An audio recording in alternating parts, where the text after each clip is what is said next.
A statewide indoor mask mandate is now in effect, a move aimed to curb cases of the new fast-spreading Omicron variant as families prepare to gather for the upcoming holidays. Good evening, I'm Lindsay Pena. And I'm Steve Atkinson. The change was prompted by a 47% increase in COVID case rates across California since Thanksgiving alone.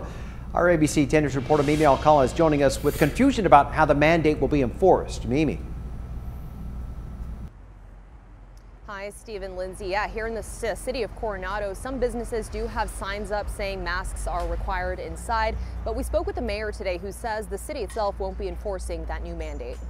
We're not going to have police officers actively patrolling gyms to make sure that people have their masks on. California's indoor mask mandate is officially in effect through at least January 15th, but City of Coronado Mayor Richard Bailey says the city has no plans to enforce the latest rules. And when you think about all of the items that are on the plates of our small businesses here, whether it's inflation, supply chain shortages, I felt it was important for our business community to know that they didn't have to worry about the city of Coronado breathing down their necks. The California Department of Public Health put the mandate back in place after an increase in COVID-19 cases after Thanksgiving and the detection of the new Omicron variant. It's still unclear how exactly the mandate will be enforced. I think the state should be more clear with what they want to see in terms of enforcement, and they should direct necessary resources to accomplish that. The County of San Diego follows CDPH requirements. A spokesperson tells us enforcement of masking is the purview of the jurisdiction in which violations take place. Wednesday, some businesses around Coronado had signs up letting people know masks are required inside, while others said they wouldn't be enforcing the new rules. People aren't required to wear a mask when they're coming into. Yeah, they're not. I guess for people here specifically, it's mainly if they want to do it or not. Legal analyst Dan Eaton says a mandate like this requires voluntary compliance, and even if certain cities decide not to implement it, businesses should be cautious. Essentially, these cities are saying, well,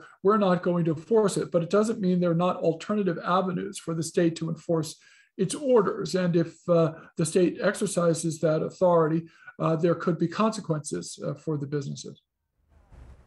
And El Cajon's mayor also said the city of El Cajon will not be following that mandate either. We're live in Coronado tonight. Mimi Alcala, ABC 10 News.